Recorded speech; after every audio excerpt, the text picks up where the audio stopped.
Neno hili si hivyo. Mambo ni matatu. Ladies and gentlemen, good afternoon and welcome back to our channel once again. I have always opined on this platform on many occasions that in politics nothing happens out of mere coincidence, and that everything in politics is normally well planned, well scripted and executed to achieve a specific political objective.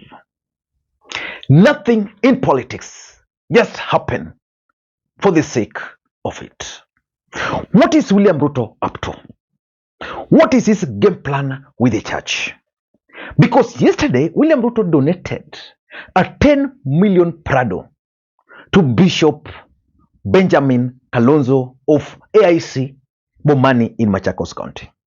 The president attended that service. Askofu, nilijua ya kwamba tutakuja hapa na niliongea na rafiki moja mbili, tukasema wacha tumnunulie askofu wetu gari.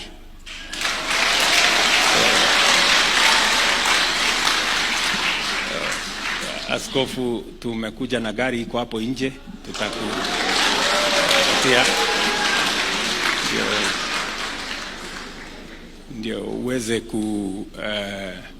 kushughulika na kuendesha neno la Mungu. Na tumetoa hiyo gari kwa sababu sisi ni Wakristo, sio kwa sababu sisi ni wanasiasa. Na hatusemi utuombee kura, tutajiombea kura. Wewe kazi yako ni kuhubiri neno la Mungu. Yes, si ndio? Kwa sababu mbali na kuombana hii makura yote, kama huna uzima wa milele ni kazi bure. Si ndio? Uitwe nani. But if you, kama huna tumaini ya uzima wa milele, you are wasting your time. So tusaidie kuhubiri neno la Mungu, tuende mbinguni. Otherwise, ndugu zangu watu wa Machakos, nimeshukuru sana. And while the president was in Machakos, the Speaker of the National Assembly, Moses Masika Wetangula, was also presenting another bus donated to a church by the president. The question is, what is William Ruto's game plan with the church? Because we all know that in the last election, William Ruto used the church effectively during his campaigns. He used the church, number one, for his propaganda. William Ruto made the church believe that he was actually the candidate of the church, that he was the one God wanted to lead. He also used the church at that time to spread propaganda. And the propaganda was that Raila Odinga was not a man of God, that Raila Odinga does not believe in God. As a matter of fact, he also used the church to mobilize his supporters. But after the last election, the church dumped William Ruto. And we're seeing William Ruto making a comeback to the church. In fact, after the last Gen Z protest, church leaders found themselves in a very awkward situation. We call for the immediate implementation of the Memorandum of Understanding, MOU, signed on May 5th, 2022, between His Excellency, the President of Kenya, Dr. William Ruto, and the church. For the first time, we will have the interest of our faith on the table. His Excellency President Ruto, then the Deputy President and a presidential candidate for the year 2022 general election, committed by his signature to fully implement the MOU upon assuming the office. I do not have to read the interests of the church because they are my interests.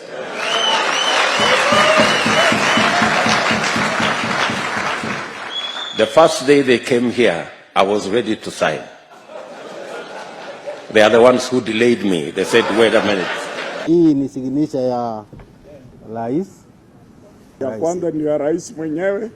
When he signed our MOU, which he described it as the most progressive judge document ever signed publicly. At some point, the Gen Zs were actually mobilizing themselves and boycotting the church. And they were actually greeting the bishops who were being seen to be associated with William Samoei Arap Ruto. And at some point, the bishops even feared inviting William Ruto to their church service. But William Ruto is now back. In this video, I want us to understand, I want us to analyze why William Ruto donated that 10 million Prado to that bishop, because previously we've even seen bishops rejecting donations from the president. Before I do that, for those who are watching this channel for the first time, please take a second or two, click the subscribe button so that next time we produce a video like this, YouTube will automatically notify you. And the subscribers, I want to continue thanking you guys for your continued support, because without that support, this channel cannot be where it is. Ladies and gentlemen, what do you think is the main reason why William Ruto is now donating buses, money, and building churches? To the members of the parliament, it's not your right to be voted. I want you to get that. It is God's will. So you cannot have an enemy.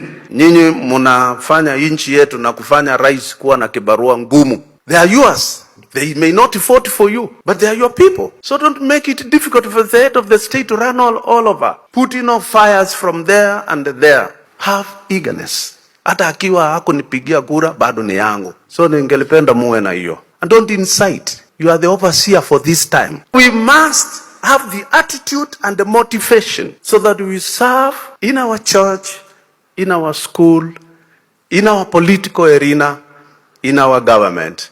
Having that eagerness. That's my point. The truth is, it's all about 2027 politics. And the strategy is simple. Number one, and this is my own observation, this is William Ruto's latest strategy of dealing with the church. Ruto is now dealing with the church through individual bishops. Why would the president donate a 10 million Prado to a bishop and not to the church? Why? Because in an ideal situation, this Prado would have been donated to the church where the bishop presides, and then the bishop was going to use the vehicle as a property of the church. But in this case, it is a personal donation to the bishop. Tell me if this bishop can preach anything against William Ruto. That is William Ruto's latest approach. I remember when Ole Sapit and Godia, I think, declined donations from the president, he started identifying some individual bishops within ACK and the Catholic. And that's exactly what we are witnessing here. And that strategy might actually work for him. So these individual bishops will be going, spreading, and they'll be very vocal about William Ruto's bid. So that's his first strategy. You know, all these characters who are blaming the president for giving out too much to the church, they are drinking much more at night. They are drinking even up to 2 million per night. Okay. Yes. But because we don't see that, you will always blame somebody who gives out in the church or in religious institutions. But Cherargei, how would you respond to the president? I wanted to ask the issue of Tamil. Okay, you. Number two, I also tend to think that William Ruto is sending indirect messages to church leaders who are opposed to him. The truth is, the church found themselves in a very awkward situation. They presented Kenyans with the President Ruto. Ruto became the president. Then things went south. The church were being criticized. So church leaders decided to take a stand that on this, we are in this direction. So in most cases, at some point, William Ruto actually lost the support of the church.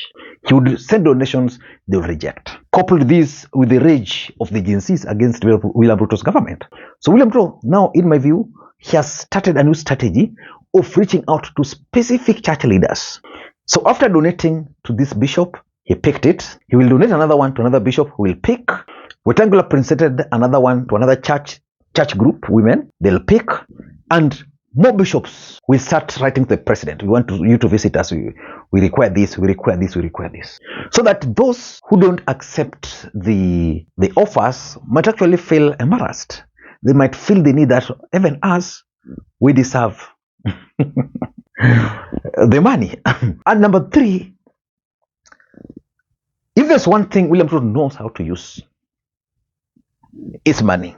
On this platform, I've always explained to you that 2027 presidential elections will be the most expensive election in the history of the Republic of Kenya. Yesterday alone, William Ruto presented 2 buses, a Prado and a bus, running over 10 million each. That is 20 million. We are talking of the Prado and the bus. We are not talking about other expenses. So William Ruto is actually using the power of the money to buy back the support of the church. That is what he's doing. I don't know whether the church will be able to resist, but the offer is irresistible. Number 4, I'm also looking at it as William Ruto's new charm offense mission towards the church. The truth of the matter is that William Ruto is the easiest president to remove from office through the ballot. Why?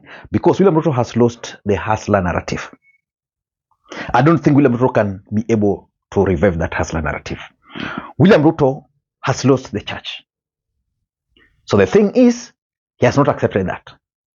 Ruto is fighting to win back the support of the church. So he's on a charm offense mission, targeting the church. Because, let me just use a church here. Which church? Israel Neneve. Or dini ya Msambwa, ile ya Luya Nation. You see, those are small churches with very passionate followers. And they listen more to their bishops. So the bishop can easily influence them to vote in a particular manner. Let me just give you another example. The church of Bishop Owor, the mightiest prophet of the Lord. If Owor were to tell his supporters that, vote for Ruto, don't vote for Kalonzo, do you think they'll reject that? They'll definitely vote for that. So Ruto is now using charm offense to win the church, because he believes that the church can easily influence. If, for example, the Catholic Church today were to wake up and throw their weight behind William Ruto, that would be a big deal. So Ruto is now trying to do that. And lastly, Ruto, being a shrewd politician, is trying to mobilize support through the bishops. You identify a bishop, that bishop presides over a church or several churches below him.